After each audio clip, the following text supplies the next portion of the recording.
ناظرین، بہت سے لوگ حضرت آدم علیہ السلام اور حضرت اماں حوا علیہ السلام کے متعلق سوال کرتے ہیں کہ حضرت آدم اور حضرت اماں حوا علیہ السلام سے پہلے دنیا میں کیا تھا اور یہ دنیا کیسے وجود میں آئی۔ لہٰذا آج کی اس ویڈیو میں آپ کو بتائیں گے کہ حضرت آدم علیہ السلام سے بھی پہلے اس دنیا میں کون سے پیغمبر آئے تھے، یعنی حضرت آدم اور اماں حوا علیہ السلام سے پہلے دنیا میں کیا تھا اور یہ دنیا کیسے وجود میں آئی، اور حضرت آدم علیہ السلام جنت سے زمین پر کہاں اترے تھے، اور جب حضرت آدم علیہ السلام زمین پر اترے تو حضرت آدم علیہ السلام کا پہلا کھانا اور لباس کیا تھا، یہ سب آپ کو بتائیں گے۔ بلکہ آپ ویڈیو میں یہ بھی جانیں گے کہ آدم علیہ السلام کی تخلیق مٹی سے کیوں ہوئی اور وہ مٹی کہاں سے لائی گئی تھی، اور حضرت آدم علیہ السلام نے دنیا میں زندگی کیسے گزاری، حضرت آدم علیہ السلام جنت سے کیا لے کر آئے تھے، اور اسی ویڈیو کے آخر میں آپ کو یہ بھی بتائیں گے کہ حضرت آدم علیہ السلام کی وفات کب اور کیسے ہوئی۔ ناظرین کرام، سب سے پہلے یہاں یہ جان لیجئے کہ مذہبی کتابوں اور مختلف ماہرین اور سائنسدانوں نے تھیوریز دی ہیں جن کے مطابق زمین پر آدم علیہ السلام کو اتارنے سے پہلے یہاں شیطان کو پھینکا گیا، یعنی حضرت آدم علیہ السلام کی تخلیق کے بعد حضرت آدم علیہ السلام کو جنت میں بھیجا گیا اور فرشتوں کو انہیں سجدہ کرنے کا حکم دیا گیا، جس پر شیطان نے انکار کر دیا۔ اس وجہ سے ابلیس کو جنت سے نکال کر زمین پر پھینک دیا گیا، جہاں ہزاروں سال یہ روتا رہا، اور پھر اس نے اللہ سے قیامت تک مہلت لے کر اولاد آدم کو راہ راست سے بھٹکانے کی قسم اٹھائی۔ ابلیس چونکہ ایک جن تھا اور آگ سے بنا ہوا تھا، اس لیے قیاس کیا جاتا ہے کہ زمین پر حضرت آدم علیہ السلام سے پہلے جنات موجود تھے۔ جنات کے فتنہ و فساد کی وجہ سے اللہ کے حکم سے فرشتوں کی فوج بھیج کر ان کو ختم کیا گیا، اور بچے ہوئے جنوں کا بسیرا جزیرے اور سمندر ہو گئے۔ سائنسدانوں کا کہنا ہے کہ آدم علیہ السلام سے پہلے زمین پر ڈائنوسار آباد تھے۔ انسانوں کی آبادی کے بعد ان کی نسلیں ختم ہونے لگیں۔ کچھ ماہرین کے مطابق آدم علیہ السلام سے پہلے اس زمین پر انسانوں جیسی مخلوقات موجود تھیں، جن کی کچھ باقیات اور ڈھانچے ملے ہیں، جس پر یہ خیال کیا جاتا ہے کہ آدم علیہ السلام سے پہلے بھی زمین پر انسان موجود تھے، جو باقی امتوں کی طرح ختم ہو گئے یا کر دیے گئے۔ کچھ لوگوں کے مطابق زمین خلائی مخلوقات کا مرکز تھا۔ سورہ ہود کی آیت نمبر 27 میں بیان کیا گیا ہے، وہی ہے جس نے زمین اور آسمان کو 6 دن میں پیدا کیا، اور اس وقت اس کا عرش پانی پر تھا۔ اس آیت کے مطابق حضرت آدم علیہ السلام سے پہلے زمین پر صرف پانی موجود تھا، کسی بھی مخلوق کی طرف اشارہ نہیں کیا گیا۔ اس سے متعلق حضور نبی اکرم صلی اللہ علیہ وآلہ وسلم سے لوگوں نے سوال کیا کہ آسمانوں اور زمین کے پیدا کرنے سے پہلے کیا تھا، تو آپ صلی اللہ علیہ وآلہ وسلم نے ارشاد فرمایا کہ اللہ کے سوا کچھ بھی نہ تھا، نہ اس کے اوپر ہوا تھی، نہ اس کے نیچے ہوا تھی۔ مطلب یہ ہے کہ کچھ نہ تھا، پھر اس نے پانی پر اپنا عرش پیدا کیا۔ گویا یہ تھی مخلوقات کی ابتدا۔ ناظرین کرام، بخاری شریف میں بیان ہوا ہے کہ ایک بار آپ صلی اللہ علیہ وآلہ وسلم کے پاس یمن سے ایک وفد آیا اور کہا کہ ہمیں آپ سے علم لینا ہے، آپ ہمیں بتائیں کہ اس زمین پر آدم علیہ السلام سے پہلے کیا تھا۔ آپ صلی اللہ علیہ وآلہ وسلم نے فرمایا کہ کچھ نہیں، صرف اللہ تھا، اور عرش پانی پر تھا، اور لوح محفوظ میں قلم سے سب لکھ کر محفوظ کر دیا گیا تھا۔ آپ صلی اللہ علیہ وآلہ وسلم فرما رہے تھے کہ بلا شبہ اللہ نے سب سے پہلے قلم کو پیدا کیا، پھر اللہ نے اس کو حکم دیا کہ لکھ، چنانچہ وہ اسی وقت چل پڑا اور قیامت کے دن تک ہونے والی ہر چیز لکھی گئی۔ یہ اللہ تعالیٰ کا علم تھا جس کو قلم نے اس کے حکم کے مطابق لوح محفوظ پر لکھا۔ حضرت سیدنا عبداللہ بن عمر بن عاص رضی اللہ تعالیٰ عنہ روایت کرتے ہیں کہ میں نے سنا اللہ کے نبی صلی اللہ علیہ وآلہ وسلم فرما رہے تھے کہ اللہ نے آسمانوں اور زمین کی پیدائش سے 50,000 سال پہلے تمام مخلوقات کی تقدیروں کو لکھ دیا، اور اس وقت اس کا عرش پانی پر تھا۔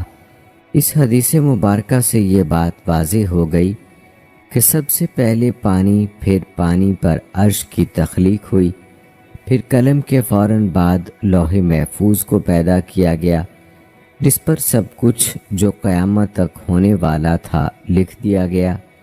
پھر کائنات کی باقی مخلوقات، آسمان و زمین کی پیدائش وجود میں آتی گئی۔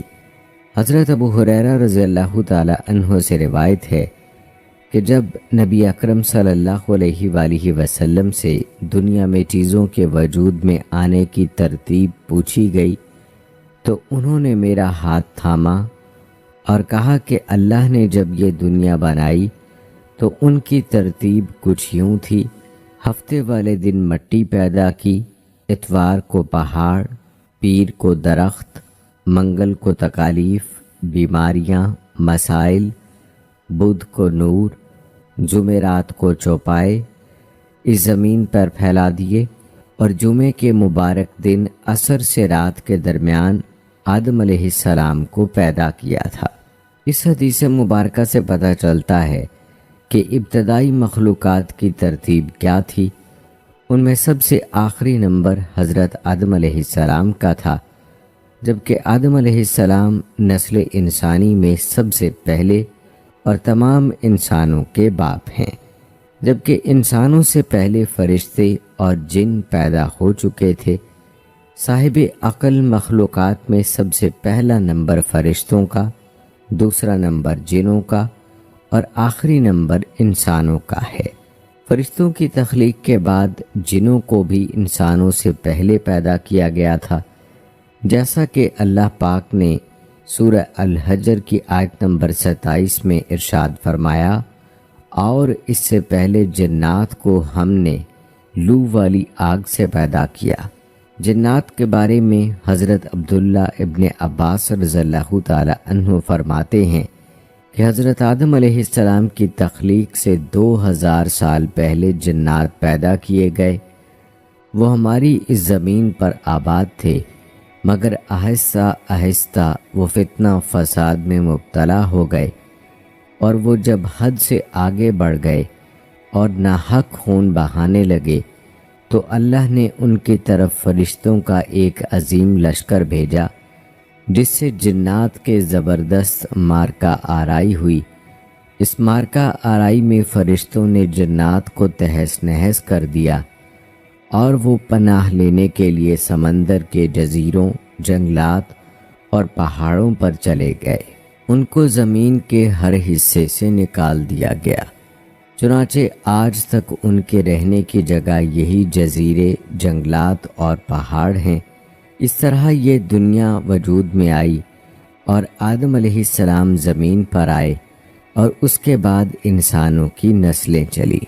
ناظرین، یہاں یہ بھی جان لیجئے کہ آدم علیہ السلام کی تخلیق مٹی سے کیوں ہوئی، اور وہ مٹی کہاں سے لائی گئی۔ حضرت آدم علیہ السلام کی نہ ماں ہیں نہ باپ، بلکہ اللہ تعالیٰ نے ان کو مٹی سے بنایا۔ چنانچہ روایت ہے کہ جب اللہ تعالیٰ نے آپ علیہ السلام کو پیدا کرنے کا ارادہ فرمایا تو حضرت اسرائیل علیہ السلام کو حکم دیا کہ زمین سے ایک مٹھی مٹی لائیں۔ اللہ کے حکم کے مطابق حضرت اسرائیل علیہ السلام نے آسمان سے اتر کر زمین سے ایک مٹھی مٹی اٹھائی تو پوری زمین کی اوپری پرت چھلکے کی مانند اتر کر آپ کی مٹھی میں آ گئی، جس میں 60 رنگوں اور مختلف کیفیتوں والی مٹیاں تھیں، یعنی سفید و سیاہ اور سرخ و زرد رنگوں والی، اور نرم و سخت، شیریں و تلخ، نمکین و پھیکی وغیرہ کیفیتوں والی مٹیاں شامل تھیں۔ پھر اس مٹی کو مختلف پانیوں سے گوندھنے کا حکم فرمایا۔ چنانچہ ایک مدت کے بعد یہ چپکنے والی بن گئی۔ پھر ایک مدت تک یہ گوندھی گئی تو کیچڑ کی طرح بودار گارا بن گئی۔ پھر یہ خشک ہو کر کھنکھناتی اور بجتی ہوئی مٹی بن گئی۔ پھر اس مٹی سے حضرت آدم علیہ السلام کا پتلا بنا کر جنت کے دروازے پر رکھ دیا گیا، جس کو دیکھ دیکھ کر فرشتوں کی جماعت تعجب کرتی تھی، کیونکہ فرشتوں نے ایسی شکل و صورت کی کوئی مخلوق کبھی دیکھی ہی نہیں تھی۔ پھر اللہ تعالیٰ نے اس پتلے میں روح کو داخل ہونے کا حکم فرمایا۔ چنانچہ روح داخل ہو کر جب آپ کے نتنوں میں پہنچی تو آپ کو چھینک آئی، اور جب روح زبان تک پہنچ گئی تو آپ نے الحمدللہ پڑھا، اور اللہ تعالیٰ نے فرمایا یرحمک اللہ، یعنی اللہ تعالیٰ تم پر رحمت فرمائے۔ اے ابو محمد یعنی آدم، میں نے تم کو اپنی حمد ہی کے لیے بنایا ہے۔ پھر رفتہ رفتہ پورے بدن میں روح پہنچ گئی اور آپ زندہ ہو کر اٹھ کھڑے ہوئے۔ اللہ تعالیٰ نے حضرت آدم علیہ السلام کو 4 عظیم شرف اور مرتبے عطا فرمائے۔ نمبر 1، اپنے ہاتھ سے پیدا فرمایا۔ نمبر 2، روح پھونکی۔ نمبر 3، فرشتوں کو سجدہ کرنے کا حکم فرمایا۔ نمبر 4، اشیاء کے ناموں کے علم سے سرفراز فرمایا۔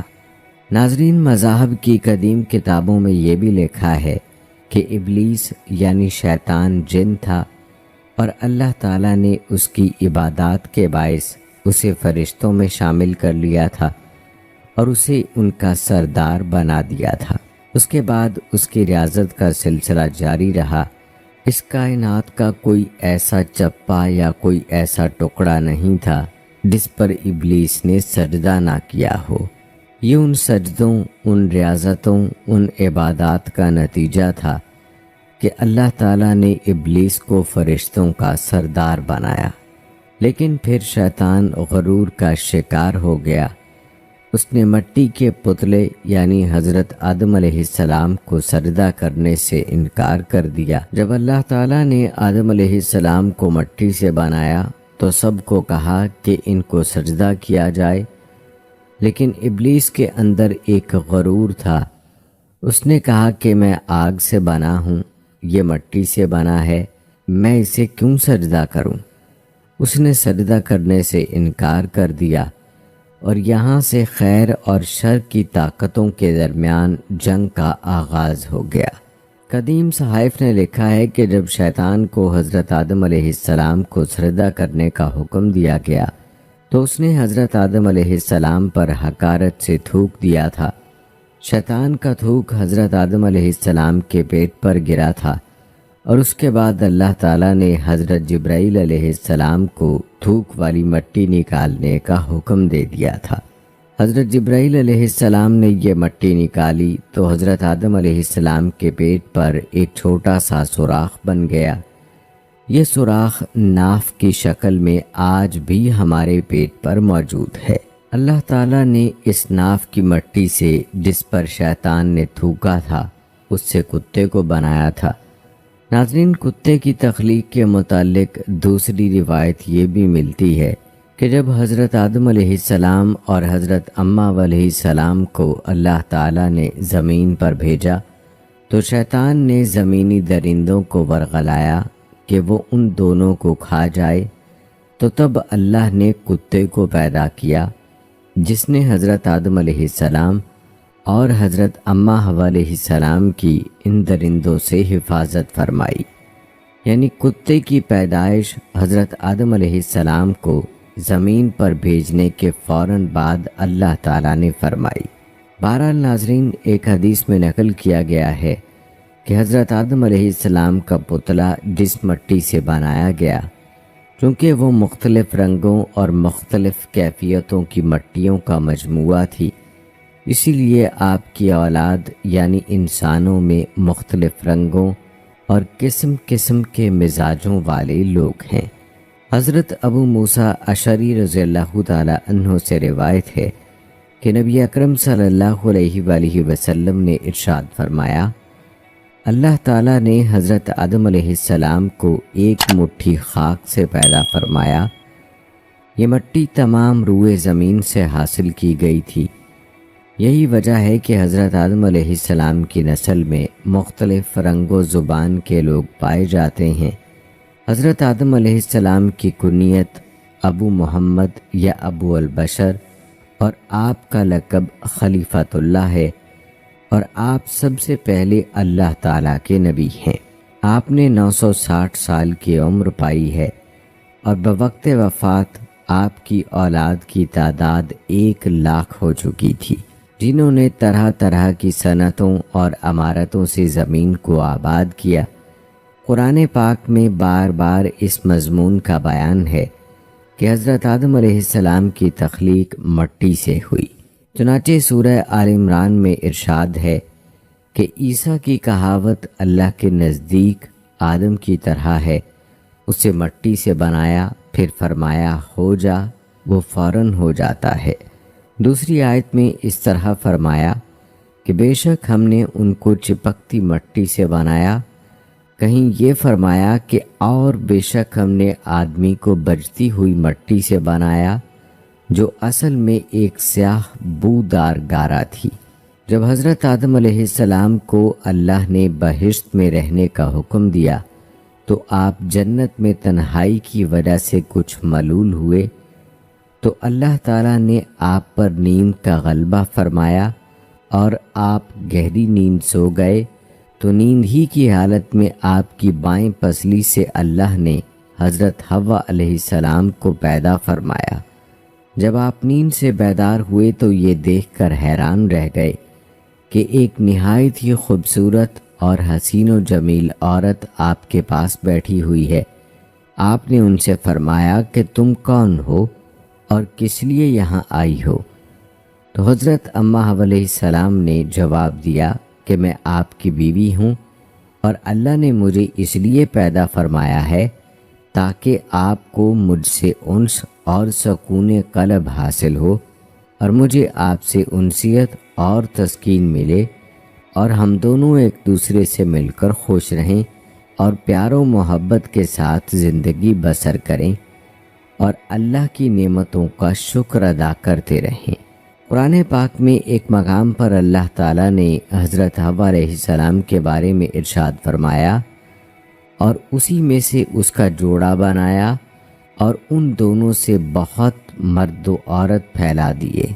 حضرت آدم و حوا علیہ السلام کی تخلیق کا واقعہ مضامین قرآن مجید کے ان عجائبات میں سے ہے جن کے دامن میں بڑی بڑی عبرتوں اور نصیحتوں کے گوہر آبدار کے انبار پوشیدہ ہیں، جن میں سے چند یہ ہیں۔ اللہ تعالیٰ نے حضرت آدم علیہ السلام کو مٹی سے بنایا، اور حضرت حوا علیہ السلام کو حضرت آدم علیہ السلام کی پسلی سے پیدا فرمایا۔ قرآن کے اس فرمان سے یہ حقیقت عیاں ہوتی ہے کہ اللہ پاک نے انسانوں کو 4 طریقوں سے پیدا فرمایا ہے۔ پہلا یہ کہ مرد و عورت دونوں کے ملاپ سے، جیسا کہ عام طور پر انسانوں کی پیدائش ہوتی ہے۔ چنانچہ قرآن پاک میں صاف صاف اعلان ہے کہ بے شک ہم نے آدمی کو پیدا کیا ملی ہوئی منی سے۔ دوسرا یہ کہ تنہا مرد سے ایک انسان پیدا ہوا، اور وہ حضرت حوا علیہ السلام ہیں کہ اللہ تعالیٰ نے ان کو حضرت آدم علیہ السلام کی بائیں پسلی سے پیدا فرمایا۔ تیسرا یہ کہ تنہا ایک عورت سے ایک انسان پیدا ہوا، اور وہ حضرت عیسیٰ علیہ السلام ہیں جو کہ پاک دامن کماری بی بی مریم علیہ السلام کے پیٹ سے بغیر باپ کے پیدا ہوئے۔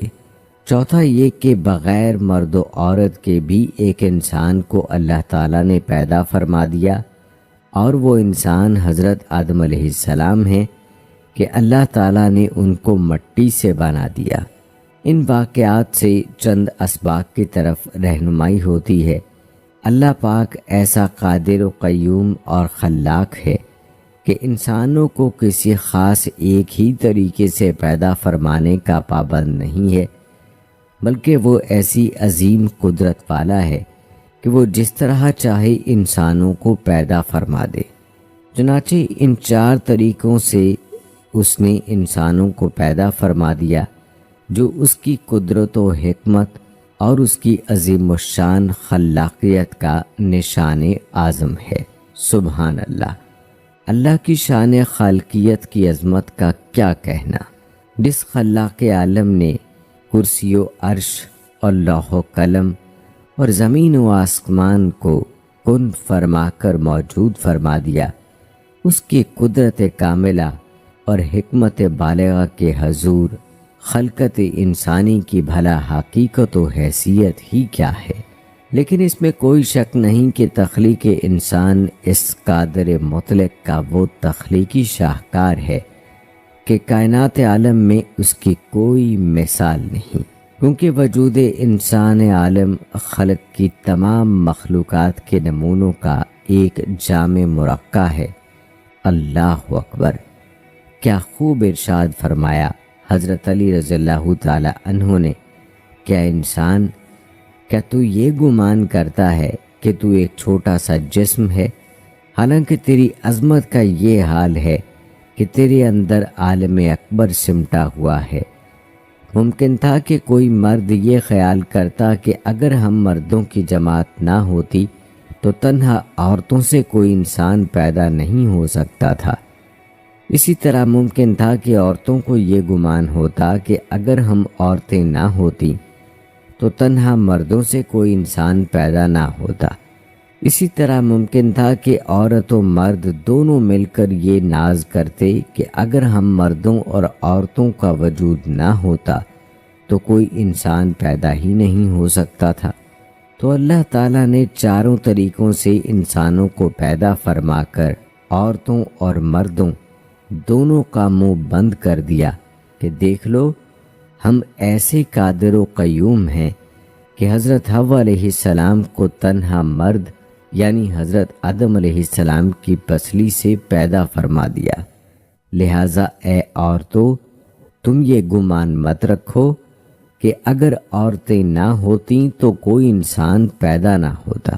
اسی طرح حضرت عیسیٰ علیہ السلام کو تنہا عورت کے پیٹ سے بغیر مرد کے پیدا فرما کر مردوں کو تنبیہ فرما دی کہ اے مردو، تم یہ ناز نہ کرو کہ اگر تم نہ ہوتے تو انسانوں کی پیدائش ہی نہیں ہو سکتی تھی۔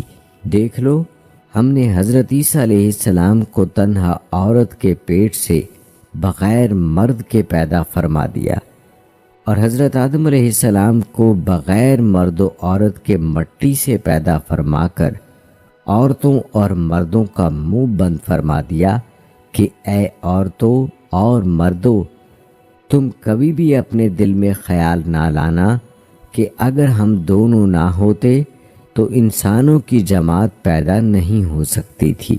دیکھ لو، حضرت آدم علیہ السلام کے نہ باپ ہیں نہ ماں، بلکہ ہم نے ان کو مٹی سے پیدا فرما دیا۔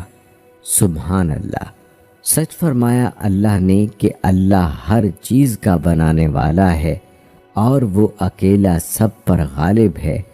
وہ جس کو چاہے اور جیسے چاہے اور جب چاہے پیدا فرما دیتا ہے۔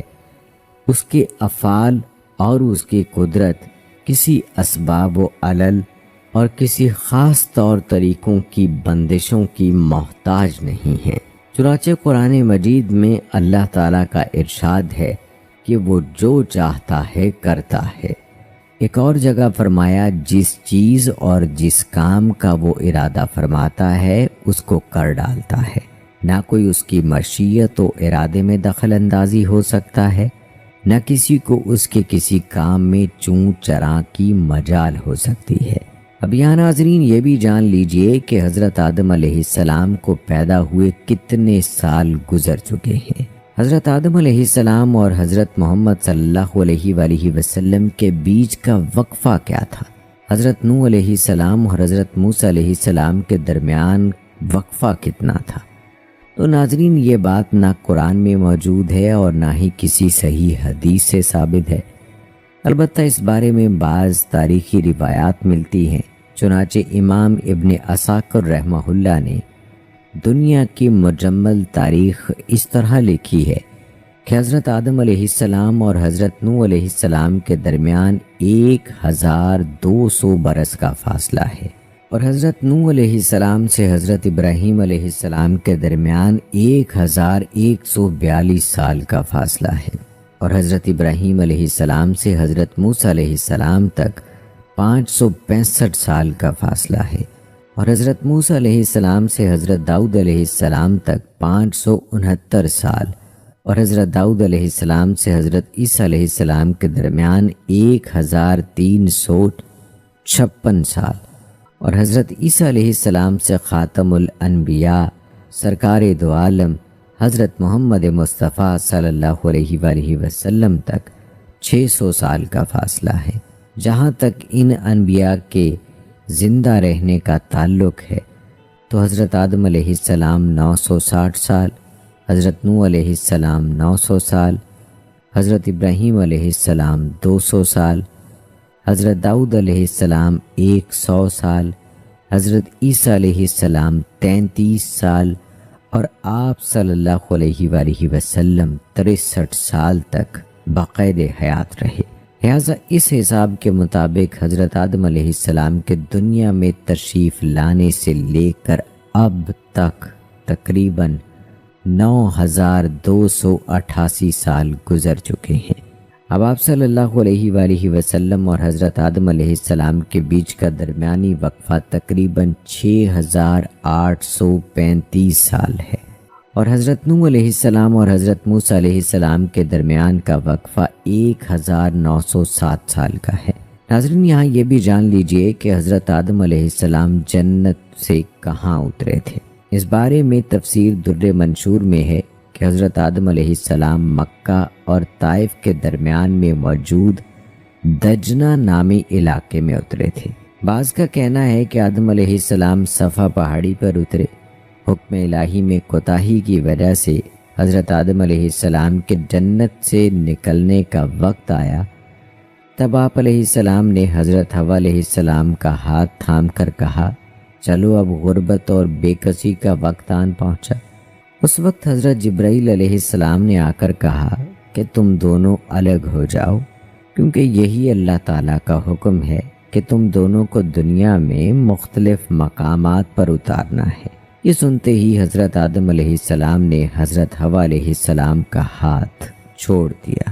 پھر حضرت آدم علیہ السلام کو سرندیپ سری لنکا میں اور حضرت حوا علیہ السلام کو جدہ کے قریب اتارا گیا، اور شیطان کو حضرت آدم علیہ السلام اور حضرت حوا علیہ السلام کے اتارنے سے پہلے ہی ایلا میں اتارا گیا تھا۔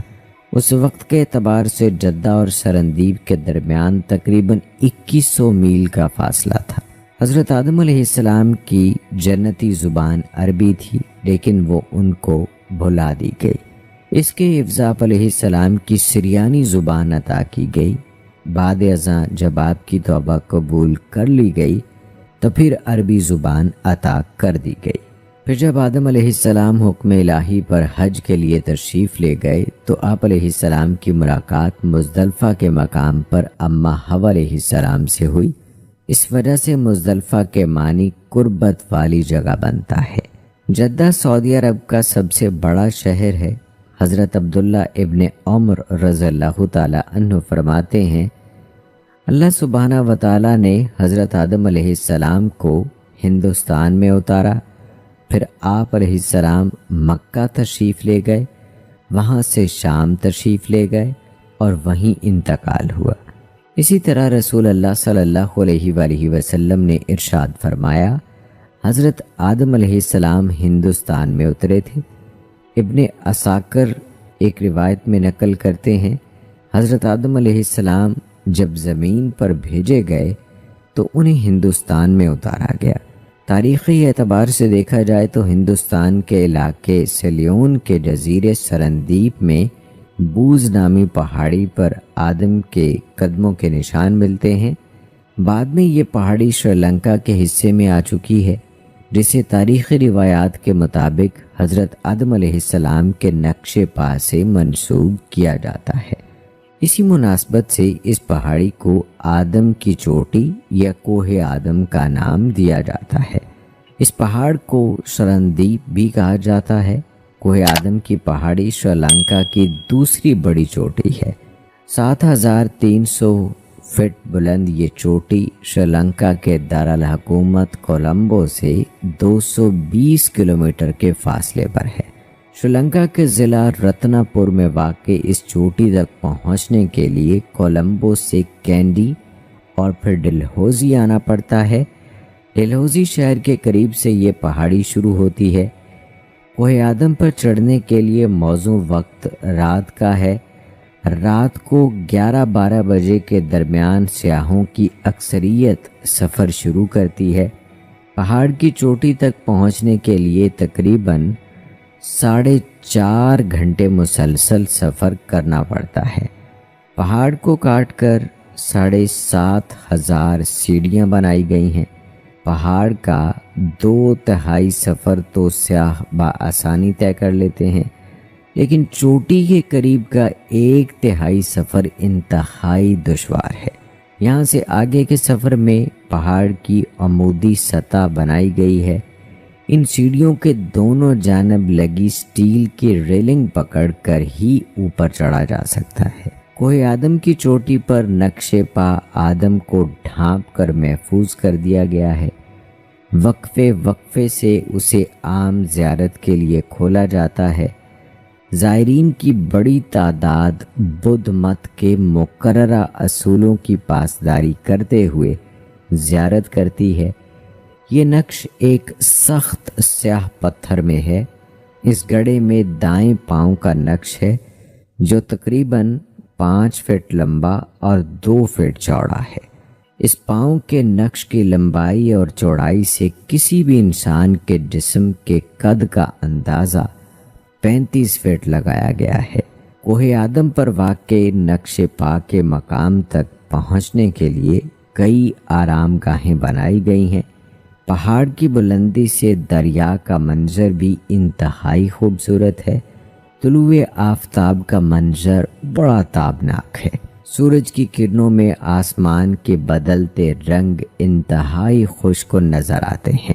زائرین اپنے اپنے عقیدے کے مطابق فجر اور طلوع فجر کے وقت یہاں عبادت کرتے ہیں۔ بدھ مت کے پیروکار طلوع آفتاب کے وقت سادھو کا ورد کرتے ہیں۔ مسلمانوں کے نزدیک یہ نقش پا حضرت آدم علیہ السلام کا ہے۔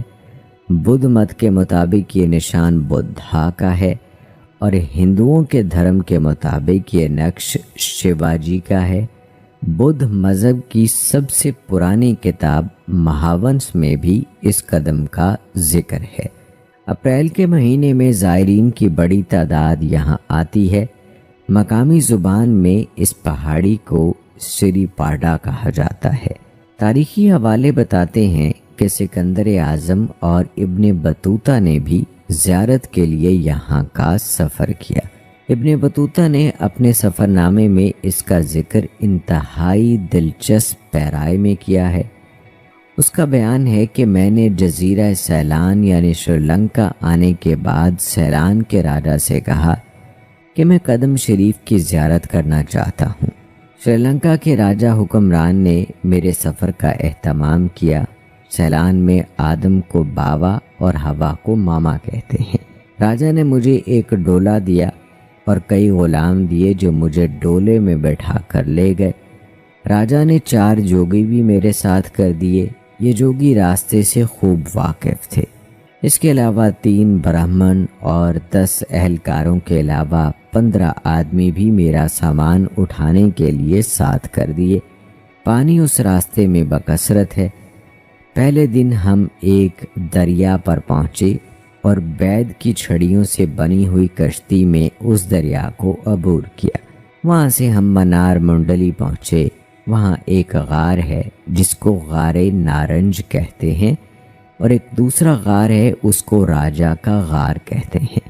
اس کے پاس پہاڑ کا دروازہ ہے جس کو جبل سرندیپ کہتے ہیں۔ جب ہم وہاں پر گئے تو بادل ہم سے نیچے تھے۔ ابن بطوطہ کے مطابق کوہ آدم تک رسائی کے لیے زائر جس راستے سے گزر کر چوٹی تک پہنچتا ہے اسے راستے میں ایسے خوشنما درخت ملتے ہیں جن کے پتے کبھی نہیں جھڑتے۔ پہاڑی سرخ گلاب کا پھول ہتھیلی کے برابر ہوتا ہے۔ لوگوں کا گمان ہے کہ اس پھول میں اللہ اور محمد صلی اللہ علیہ وآلہ وسلم کا نام قلم قدرت سے لکھا ہوا ہوتا ہے۔ اس کے پاس پہاڑ کا دروازہ ہے جس کو جبل سرندیب کہتے ہیں۔ یہ پہاڑ دنیا کی بلند پہاڑوں میں سے ہے۔ اس پہاڑ کے ذریعے قدم تک جانے کے دو راستے ہیں، ایک کو بابا کا راستہ کہتے ہیں اور دوسرے کو ماما کا، یعنی آدم اور حوا کے راستے۔ ماما کا راستہ آسان ہے، اس راستے سے زائرین واپس آتے ہیں، اور اگر کوئی ماما کے راستے سے جائے تو سمجھتے ہیں کہ اس نے زیارت ہی نہیں کی۔ بابا کا راستہ بڑا دشوار گزار ہے اور اس پر چڑھنا نہایت ہی مشکل ہے۔ اس خطرناک ڈھلوان دار راستے پر زائرین کی سہولت کے لیے پہاڑ تراش کر سیڑھیاں کھدوائی گئی ہیں۔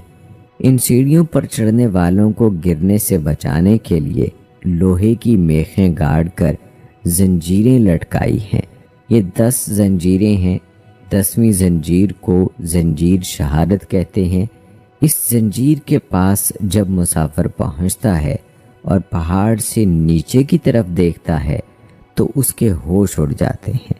اس زنجیر کے پاس ہی ایک غار ہے جسے سکندر اعظم کے غار سے منسوب کیا جاتا ہے۔ اس غار کے ساتھ ایک چشمہ بھی ہے۔ اس چشمے میں مچھلیاں بکثرت ہیں، لیکن ان کو پکڑنا آسان نہیں۔ چشمے سے 7 میل کے فاصلے پر غار خضر ہے۔ یہ غار حضرت خضر علیہ السلام سے منسوب ہے۔ اس غار سے 2 میل اوپر قدم کا نشان ہے۔ یہ قدم بابا آدم کے پاؤں کا نقش بتایا جاتا ہے۔ یہ نقش ایک سخت سیاہ پتھر میں ہے۔ ابن بطوطہ کے مطابق کوہ آدم کی چوٹی تک پہنچنے کے لیے 9 میل چڑھائی چڑھنی پڑتی ہے۔ 6 میل چڑھائی کے بعد اصلی چوٹی نظر نہیں آتی۔ یہاں زمین اور سمندر کا نظارہ قابل دید ہے۔ ابن بطوطہ کے مطابق یہاں اہل چین بھی زیارت کے لیے آتے ہیں۔ یہاں کے لوگوں کا کہنا ہے چین کے زائرین پاؤں کے انگوٹھے کے نشان کا پتھر توڑ کر لے گئے اور اسے چین کے شہر زیتون کے ایک مندر میں جا رکھا۔ اس نقش کی زیارت کے لیے اہل چین اس مندر میں آتے ہیں۔ قدم کے پاس پتھر میں 9 گڑھے کھدے ہوئے ہیں۔ ہندو زائر اس میں سونا، یاقوت اور موتی اور دوسرے جواہر ڈال دیتے ہیں۔ یہاں کے باشندوں میں یہ مشہور ہے کہ ہر ایک شخص کو قدم کی لمبائی اس کے ایمان کے مطابق نظر آتی ہے۔ ابو زید حسن سیرانی نے اس کی لمبائی 70 ہاتھ لکھی ہے۔ بدھ مذہب کے پیرو کہتے ہیں کہ بدھا اسی پہاڑ سے آسمان پر چڑھے۔ قرآن مجید میں یا حدیث میں اس قدم کے بابت کوئی سند نہیں ہے۔ مورخ لکھتے ہیں کہ حضرت آدم علیہ السلام سرندیپ میں ایک پہاڑ پر جس کو نوؤ کہتے ہیں اتارے گئے، اما ہوا جدہ میں، سانپ سمنان میں اور شیطان اصفہان میں۔ یہ جگہ اب بدھ مذہب کے پیروکاروں کے زیر انتظام ہے۔ بدھ مت ماننے والے اسے سری پد یعنی قدم شریف کہتے ہیں۔ یہاں آپ کو یہ بھی بتا دیں کہ جب حضرت آدم علیہ السلام زمین پر اترے تو حضرت آدم علیہ السلام کا پہلا کھانا اور لباس کیا تھا؟ تو ناظرین، روایت میں یوں بیان ہوا ہے کہ حضرت آدم علیہ السلام 100 سال یا 60 سال جنت میں رہے۔ اس عرصے میں دونوں پر جنت کے کسی بھی حصے میں جانے پر پابندی نہ تھی سوائے شجر ممنوعہ کے۔ شیطان اب ان دونوں کا کھلا دشمن تھا اور اپنی سزا کا بدلہ لینے کے لیے بے قرار بھی۔ اس کی شدید خواہش تھی کہ یہ اللہ کے حکم کی خلاف ورزی کریں۔ پھر شیطان نے ان دونوں کے دلوں میں وسوسہ ڈالا تاکہ ان کی شرمگاہیں جو ایک دوسرے سے پوشیدہ تھیں بے پردہ ہو جائیں۔ اس نے انہیں کہا، تمہارے رب نے تم دونوں کو اس درخت سے اس لیے منع فرمایا کہ کہیں یہ پھل کھا کر تم دونوں فرشتے نہ ہو جاؤ۔ یا کہیں ہمیشہ زندہ رہنے والوں میں سے نہ ہو جاؤ۔ شیطان کی ان باتوں نے حضرت حوا علیہ السلام کو سوچنے پر مجبور کر دیا، اور پھر شیطان کی مسلسل اور تواتر کے ساتھ سازشیں رنگ لائیں، اور اس نے حضرت حوا علیہ السلام کو پھل کھا لینے پر راضی کر لیا۔ ایک دن حضرت حوا علیہ السلام نے حضرت آدم علیہ السلام سے کہا کہ ہم اس شجر ممنوعہ کا ذرا سا حصہ کھا کر تو دیکھیں، آخر وہ کیا راز ہے جو اللہ نے اسے کھانے سے منع فرمایا ہے۔ شروع میں تو حضرت آدم علیہ السلام اس کے لیے قطعی طور پر تیار نہ تھے، لیکن پھر حضرت حوا علیہ السلام کے مسلسل اصرار پر باطل ناخواستہ وہ بھی راضی ہو گئے۔ ابھی ان دونوں نے پھل کو پورے طور پر چکھا بھی نہ تھا کہ ان کی سترگاہیں ایک دوسرے پر عیاں ہو گئی، جس پر دونوں بدحواسی اور پریشانی میں جنت کے درختوں کے پتے توڑ کر اپنا بدن چھپانے لگے۔ اللہ نے دونوں کو پکارا اور فرمایا، کیا میں نے تم کو منع نہیں کیا تھا کہ اس درخت کا پھل نہ کھانا اور شیطان کے ورغلانے میں نہ آنا؟ یہ تمہارا کھلا دشمن ہے۔ دونوں نے جب اللہ کی پکار سنی تو مارے خوف الہی کے کانپ اٹھے۔ نہایت لاچارگی اور عاجزی سے اپنی خطا پر نادم و شرمندہ ہوتے ہوئے اللہ کی بارگاہ میں عرض کیا، اے ہمارے رب، ہم دونوں سے بہت بڑی غلطی ہو گئی ہے۔ اب اگر آپ نے ہم پر رحم و کرم نہ کیا اور معاف نہ فرمایا تو ہم تباہ و برباد ہو جائیں گے۔ اللہ تعالیٰ نے فرمایا کہ اب تم دونوں ایک خاص مدت تک زمین ہی پر رہو گے، جہاں تم ایک دوسرے کے دشمن ہوگے، اور وہاں ہی مرنا ہے اور اسی میں سے پھر پیدا ہونا ہے۔ تو دونوں کو زمین کی طرف روانہ کر دیا گیا۔ روایت میں ہے کہ حضرت آدم علیہ السلام کو ہند، حضرت حوا علیہ السلام کو جدہ اور ابلیس کو بصرہ سے چند میل کے فاصلے پر دمستمان کے مقام پر اتارا گیا۔ حضرت سدی رحمۃ اللہ علیہ فرماتے ہیں کہ جب حضرت آدم علیہ السلام جنت سے ہند میں اترے تو ان کے پاس حجر اسود تھا اور جنت کے درختوں کے پتوں کی ایک مٹھی بھی تھی۔ پھر حضرت آدم علیہ السلام نے ان پتوں کو زمین پر پھیلا دیا اور یہ خوشبودار درخت ان پتوں ہی کی پیداوار ہیں۔ حضرت آدم علیہ السلام زمین پر آنے کے بعد نہایت شرمسار اور افسردہ تھے۔ پھر حضرت حوا علیہ السلام سے علیحدگی نے بھی سخت پریشانی میں مبتلا کر دیا۔ روایت میں ہے کہ آپ ایک طویل عرصے تک اللہ کے حضور گڑ گڑاتے، فریاد کرتے اور آنسو بہاتے رہے، یہاں تک کہ اللہ تعالیٰ کو ان کی اس گریہ وزاری پر رحم آ گیا۔ اور پھر ایک دن حضرت جبرائیل علیہ السلام نے حضرت آدم علیہ السلام کے پاس آ کر انہیں اللہ کی جانب سے معافی کی نوید سنائی۔ حضرت آدم علیہ السلام خوشی سے سرشار بارگاہ خداوندی میں سربسجود ہو کر شکر بجا لائے۔ پھر حضرت جبرائیل علیہ السلام انہیں لے کر مکہ آئے، جہاں حضرت آدم علیہ السلام نے کعبہ شریف کی بنیاد رکھی اور حجر اسود کو کعبہ کی دیوار پر نصب فرمایا۔ پھر اس کے گرد طواف کیا۔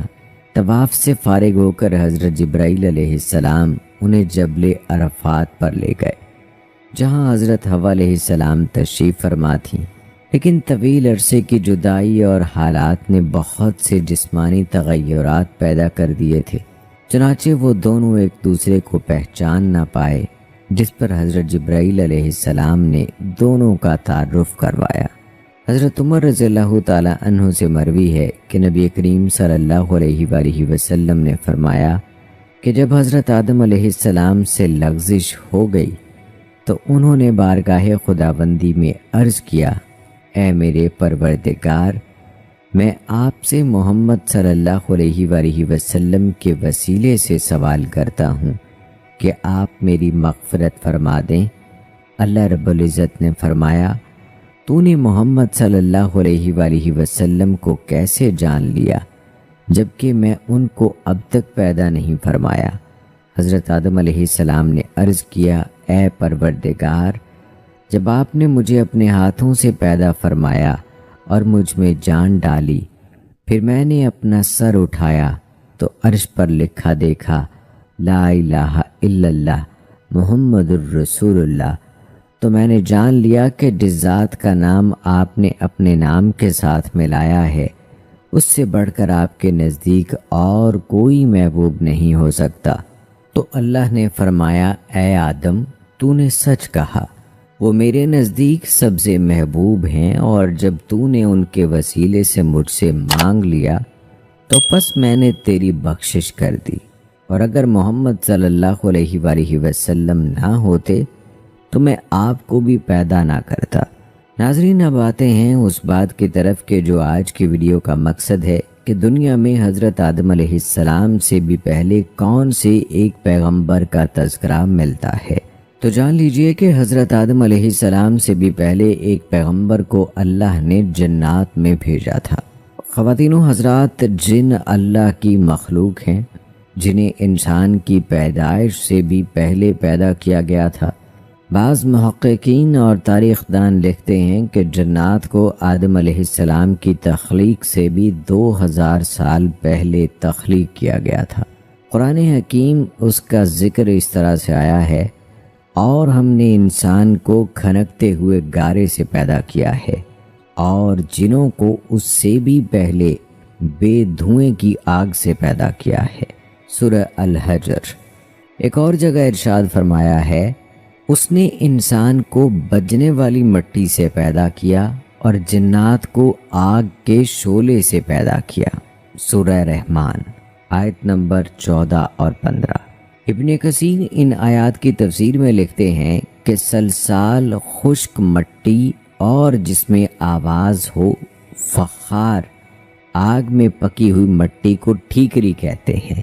مارج سے مراد سب سے پہلا جن ہے جسے ابو الجن کہا جا سکتا ہے، جیسے حضرت آدم علیہ السلام کو ابو الآدم کہا جاتا ہے۔ یہاں مراد جنوں کا باپ یا جن بطور جنس کے لیے، جیسا کہ ترجمہ جنس کے اعتبار سے ہی کیا گیا ہے۔ لغت میں مارج آگ سے بلند ہونے والے شعلے کو کہتے ہیں۔ نار سے مراد ایک خاص نوعیت کی آگ ہے، نہ کہ وہ آگ جو لکڑی یا کوئلے جلانے سے پیدا ہوتی ہے، اور مارج کے معنی ہے خالص شعلہ جس میں دھواں نہ ہو۔ جس طرح پہلا انسان مٹی سے بنایا گیا، پھر تخلیق کے مختلف مدارج سے گزرتے ہوئے اس کی جسد خاکی نے گوشت پوست کے زندہ بشر کی شکل اختیار کی، اور آگے اس کی نسل نطفے سے چلی۔ اسی طرح پہلا جن خالص آگ کے شعلے یا آگ کی لپٹ سے پیدا کیا گیا، اور بعد میں اس کی ذریت سے جنوں کی نسل پیدا ہوئی۔ ان کا وجود بھی اصلاً ایک آتشی وجود ہی ہے، لیکن جس طرح ہم محض ایک تودہ خاک نہیں ہیں، اسی طرح وہ بھی محض شعلہ آتشی نہیں ہے۔ ایک روایت میں آیا ہے کہ جنوں کو جمعرات کو تخلیق کیا گیا تھا، جنوں کو اللہ تعالیٰ نے اپنی عبادت کے لیے پیدا کیا تھا، جس کی تصدیق قرآن مجید نے ان الفاظ سے کی ہے، اور میں نے جنوں اور انسانوں کو اس لیے پیدا کیا کہ وہ میری عبادت کریں۔ سورہ زاریات، آیت نمبر 56۔ اس آیت مبارکہ سے ثابت ہو رہا ہے کہ انسان ایک مخلوق ہے جسے اللہ تعالیٰ نے عبادت کے لیے پیدا کیا ہے۔ حضرت آدم علیہ السلام کی خلقت سے پہلے جنات کے درمیان پیغمبر مبعوث ہوئے ہیں، کیونکہ اللہ پاک قرآن مجید میں خلقت کے مقصد کے جن و انس کی عبادت اور ان کو کمال تک پہنچانا بیان کرتا ہے اور فرماتا ہے، میں نے جن و انس کو عبادت کے لیے خلق کیا ہے۔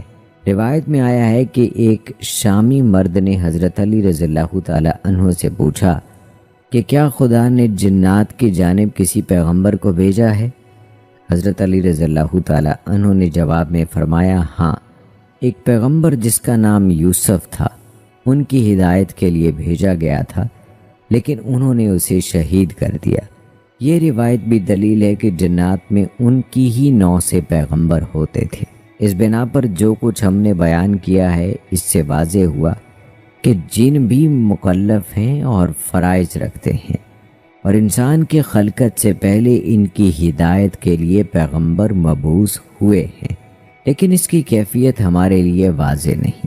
ناظرین، معراج کے سفر میں نبی کریم صلی اللہ علیہ وآلہ وسلم جب پہلے آسمان پر پہنچے تو وہاں آپ صلی اللہ علیہ وآلہ وسلم نے حضرت آدم علیہ السلام کو دیکھا، جن کے دائیں جانب بھی لوگوں کی جماعتیں تھیں اور بائیں جانب بھی۔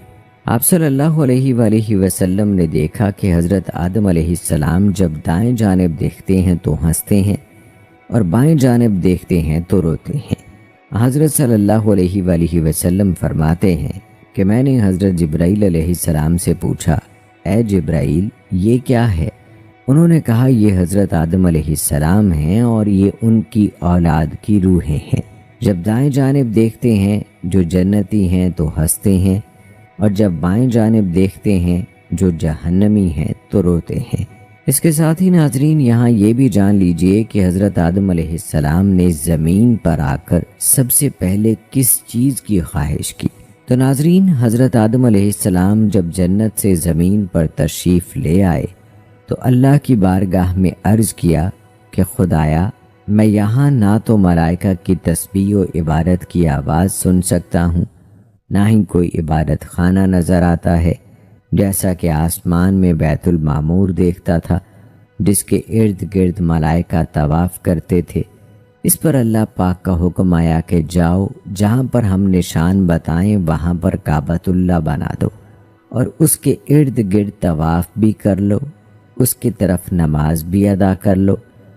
جبرائیل علیہ السلام ان کی رہبری کے لیے ان کے ساتھ چل پڑے اور انہیں اس مقام پر لے آئے جہاں سے زمین بنی تھی، یعنی جس جگہ پر جھاگ بنی تھی، اور پھر وہی جھاگ پھیل کر پوری زمین بنی۔ حضرت جبرائیل علیہ السلام نے اپنا پر مار کر 7ویں زمین تک بنیاد رکھ دی، جس کو ملائکہ نے 5 پہاڑوں کے پتھروں سے بھرا: کوہ طور، کوہ لبنان، کوہ جودی، کوہ طور سیتا اور کوہ ہرا۔ بنیاد بھرنے کے بعد نشان کے لیے چاروں طرف کی دیواریں بھی اٹھا دیں۔ اس طرف حضرت آدم علیہ السلام نماز بھی پڑھتے رہے اور طواف بھی کرتے رہے۔ طوفان نوح تک کعبہ اسی حالت میں رہا۔ طوفان کے وقت وہ عمارت آسمان پر اٹھا لی گئی اور وہ جگہ ایک اور اونچے ٹیلے کی صورت میں رہ گئی، مگر لوگ پھر بھی برکت کے لیے یہاں آتے تھے اور آ کر دعائیں مانگتے تھے۔ پھر حضرت ابراہیم علیہ السلام کے زمانے تک کعبہ اسی حالت میں رہا۔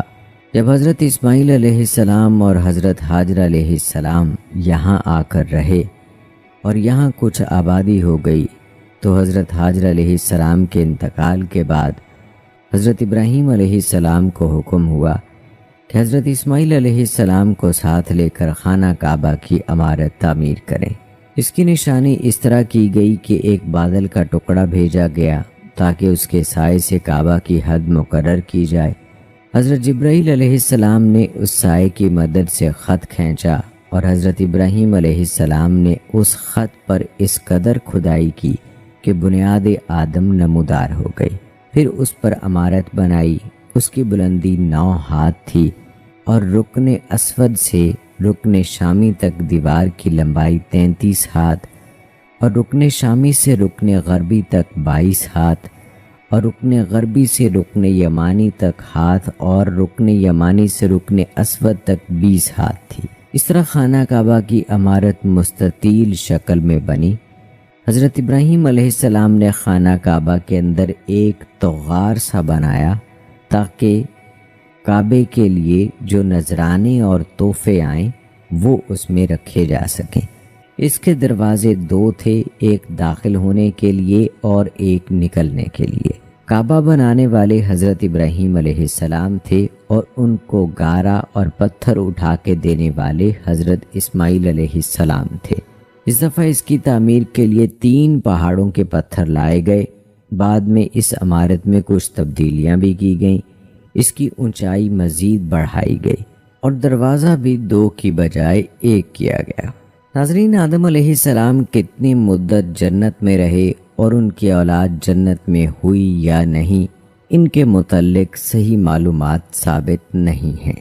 آدم علیہ السلام کی اولاد میں شادی کا طریقہ تاریخ میں نقل ہے کہ حوا علیہ السلام کے ہاں ہر حمل سے 1 لڑکا اور 1 لڑکی پیدا ہوتے تھے۔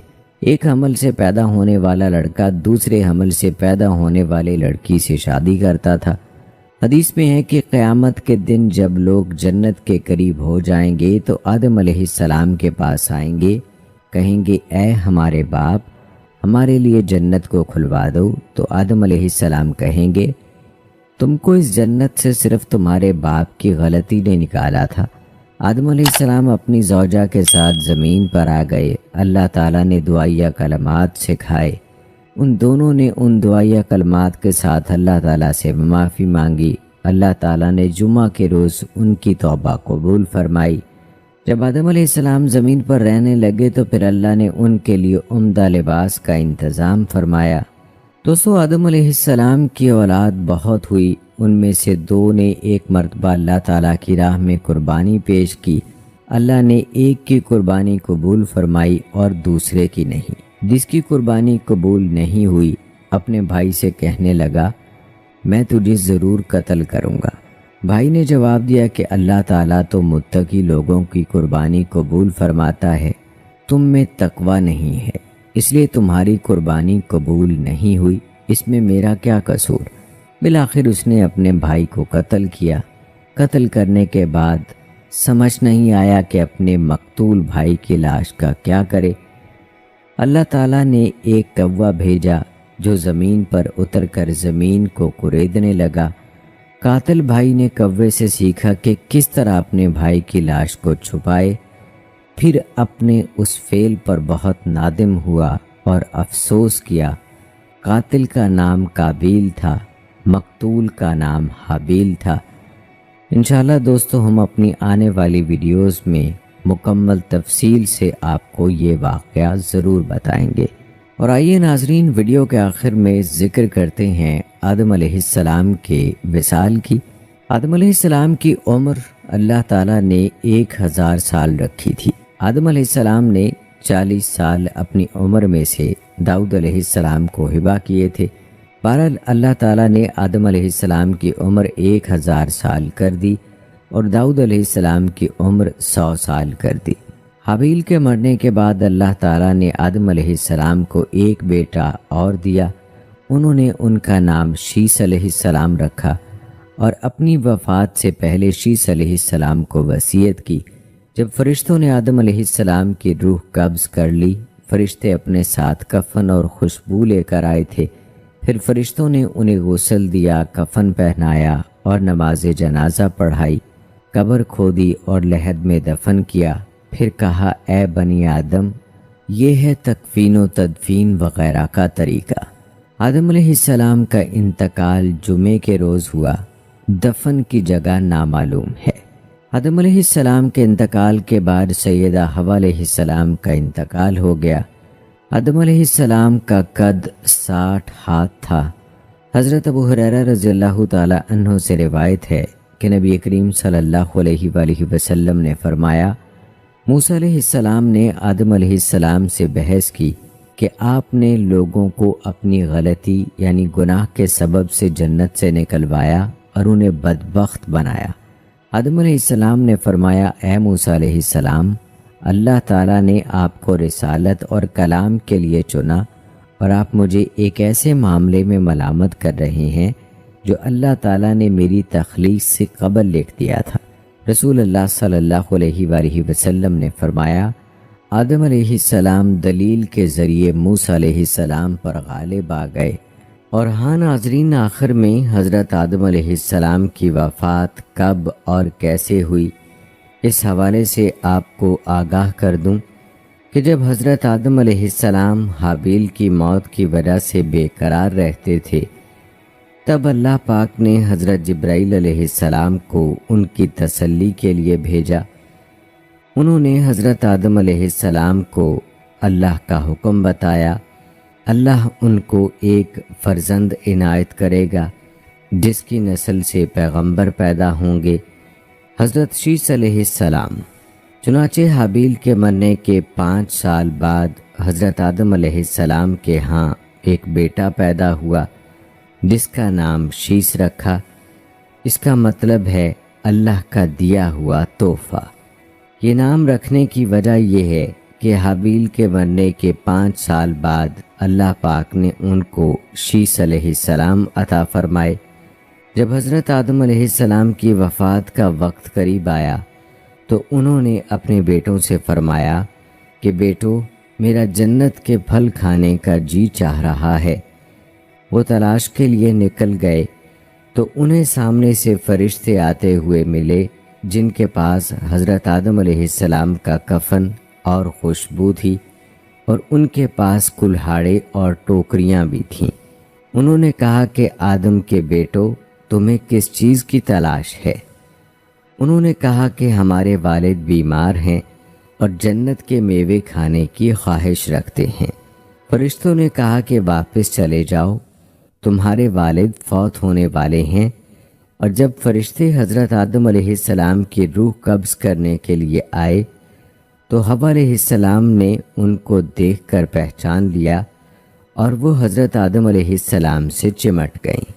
حضرت آدم علیہ السلام نے فرمایا کہ مجھ سے الگ ہو جاؤ، پہلے بھی مجھے تمہارے ذریعے سے ہی مصیبت پہنچی تھی، مجھے میرے رب کے فرشتوں کا ساتھ دینے دو۔ فرشتوں نے ان کی روح قبض کی، غسل دیا، کفن پہنایا، خوشبو لگائی، آپ کی قبر کھودی اور لحد تیار کی۔ حضرت جبرائیل علیہ السلام نے ان کے بیٹے حضرت شیس علیہ السلام کو نماز جنازہ پڑھنے کا طریقہ بتایا۔ آپ علیہ السلام نے نماز جنازہ پڑھائی۔ عام طور پر تاریخی کتب میں حضرت آدم علیہ السلام کی عمر مبارکہ 960 سال بیان کی گئی ہے۔ کہتے ہیں کہ آپ کو جبل ابو قبیس کے گھر غار کنز میں دفن کیا گیا۔ حضرت ابن عباس رضی اللہ تعالی عنہ کے بقول حضرت نوح علیہ السلام نے طوفان کے بعد کشتی سے اتر کر آپ کو بیت المقدس میں دفن کیا۔ حضرت حوا علیہ السلام کے بارے میں بھی بہت سی روایات ہیں کہ آپ بھی آدم علیہ السلام کی وفات کے 1 سال بعد ہی انتقال فرما گئی تھیں اور ان کے ساتھ ہی دفن ہوئیں۔ ہماری اللہ پاک سے دعا ہے کہ اللہ پاک حضرت آدم علیہ السلام اور حضرت اماں حوا علیہ السلام کو امت مسلمہ کی طرف سے بہترین جزائے خیر عطا فرمائے، آمین ثم آمین۔ تو ناظرین کرام، یہ تھی ہماری آج کی ویڈیو۔ امید کرتے ہیں کہ آپ کو پسند آئی ہوگی۔ ہماری آج کی اس ویڈیو کے متعلق اپنی رائے کا اظہار کمنٹ باکس میں لازمی کیجیے گا۔